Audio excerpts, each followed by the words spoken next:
came back to the country. I mean, that's more or less that's where the president bothers to say anything, right? When he goes abroad, which is quite often, and he comes back and he gives a press conference, and then that's where you can get to ask him some important questions about what's the state of affairs in the country, because most of the time we only get to know about what's happening about this government through the proxies of the president, right? People in the Congress, people in the cabinet, and a lot of them are making very strong statements against China, against the Dutertes. But at the end of the day, it all goes down to President Marcos Jr., right? The buck stops with him, no? So, speaking of President Marcos Jr., ayan na naman siya. Okay, downplaying the whole Uniteam drama. Alright? So, katulad na discuss natin kanina, sabi ni President Marcos Jr., the whole confidential fund issue is settled. At yung sabi na, yes, I think, okay, so Marcos confirmed na House Speaker Martin Romualdez earlier statement that he will sign the 2024 budget on Wednesday. He says it will be scheduled for Wednesday. So, in short, he's trying to dismiss the whole thing and saying, it's business as usual. There's just some disagreements here and there, but, life goes on. That's the stance of the president, right? Now, of course, the downside of that is there's no clarity about the direction of this administration, right? And again, the president taking a non-confrontational approach may actually, paradoxically, and we have seen this over and over again, dialectically even, has invited more and more bardagulan, because, when you sense the guy on top is, nonchalant, diba? You're going to take the initiative into your own hands, diba? And that's what we see, right? Proxies versus the other camp, right? All of these things happening.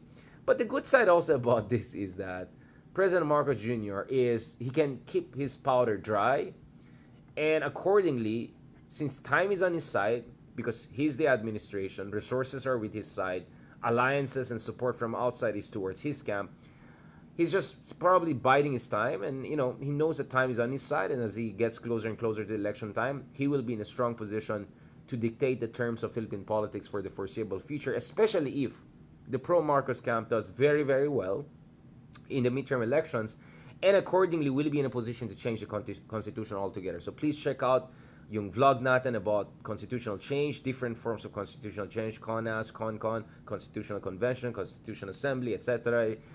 We discuss all of the ramifications. But as I said, one option that the pro-Marcos camp has is to never pick up a direct fight with the Dutertes, including over the China issue, but to press ahead with an increasingly aggressive stance in the South China Sea in the interest of the Philippines and its sovereign rights.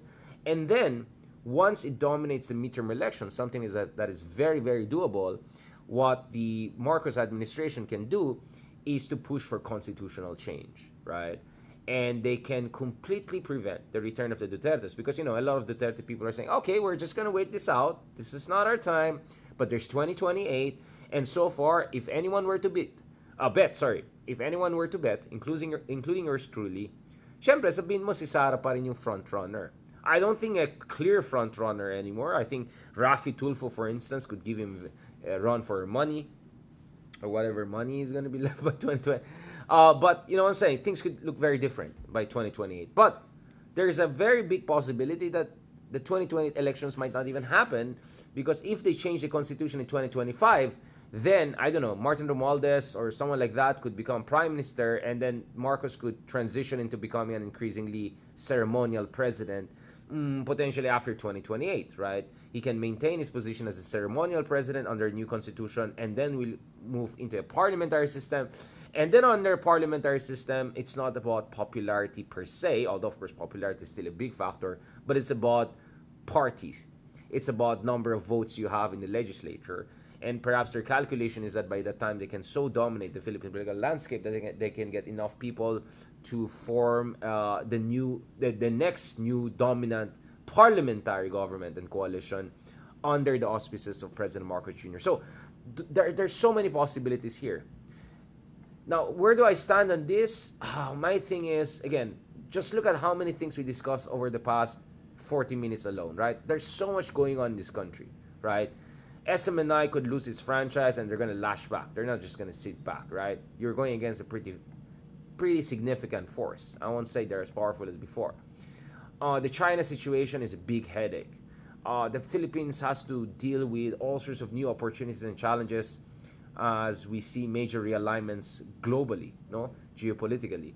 At home also, you're seeing major realignments. So if you're President Marcos Jr., I see the point of, at least rhetorically, not being non-confrontational, but behind the scenes, he has to do what is necessary to prepare the ground for the domination of 2025 elections in ways that will prevent the other side from striking back at him, because the other side knows that time is not on their side, right?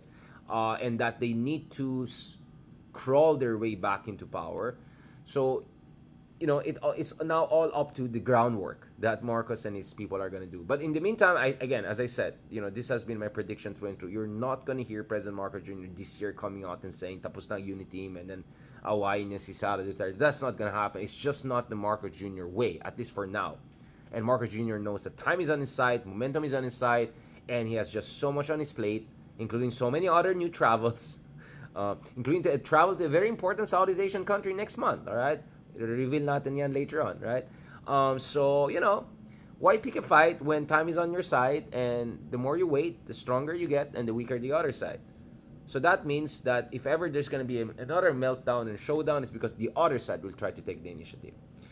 And that other side is also connected to bigger events, namely what's happening in the South China Sea, because we know that, of course, different camps in the Philippines increasingly have different strategic patrons, meaning different superpowers backing them. On that note, thank you very much, everyone. I hope you appreciated this kind of Tour de France, right? Tour de France, like going all over the place. And that na discuss. But that's what I do. All right, this is our bread and butter. Trying to keep abreast with developments at home and abroad, because we have to connect the two-level analysis. That's what I always do, right? And you cannot separate the two. On that note, thank you very much sa lahat ng mga sumusuporta sa atin. Thank you to folks listening to us over space. Ayan, it looks like a number of folks that I saw them here 45 minutes ago are still here. So thank you for your attention span.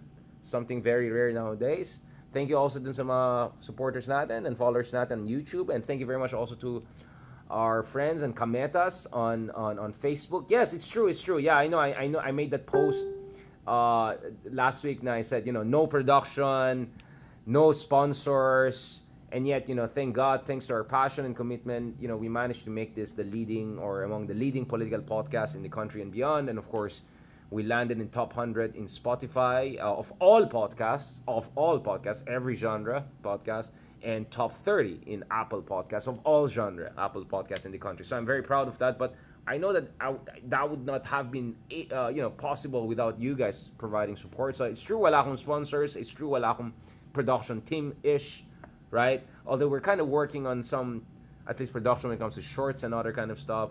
Thanks kay Anton. But I know that none of this would have been possible if not for you guys supporting us, listening to us. Yeah, I mean, sometimes we talk for an hour or 2 hours, right? And you guys are still there. And I see your comments coming in live. So we have multiple comments here. So I really appreciate it. In fact, including dito sa space. We have some friends asking questions. Let me see. All right. Okay. Alright, si GT Gerald So. Ayan. Go for gold na siya eh.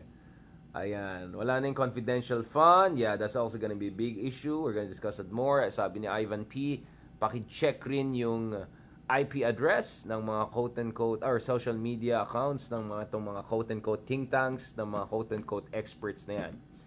Ibang klase Oh, mga 1-year-old lang mga think tanks na yan. Mga it's Geopolitics. Alright, okay. Potemkin think tanks. That's a good way of putting it. But you know what? That's an insult to Potemkin. You know what? Actually, the Potemkin villages are nice villages in the Black Sea. And actually, Potemkin, the person, yung dating lover ni Catherine the Great, is among my favorite figures in history. Amazing guy, right? Alright. So please, let's not insult Potemkin. Okay. Thank you very much also sa mga sumusupport sa atin dito sa YouTube. I appreciate it. Thank you so much for being there. And thank you also sa mga lahat ng mga sumusupport sa atin sa Facebook. All of you are my kameta. I appreciate it. And please continue to support us. And don't worry, in the coming days, we're arranging some sort of year-ender analysis.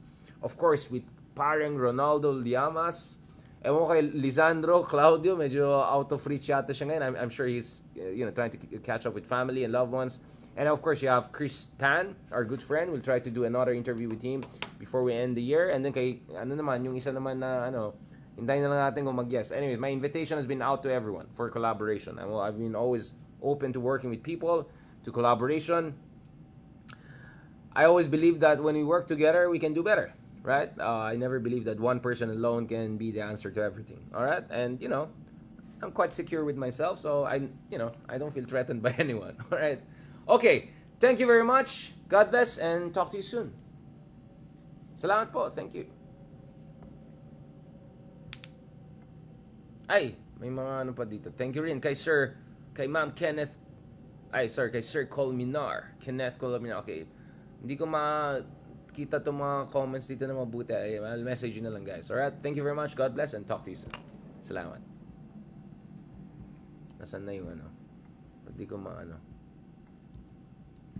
Anong nangyari dito? Okay, dito pala sa kabila. Sorry. Ayan na. Nagka-mekos na. Okay, thank you very much. Ayan, dito pala, nahanap ko pala.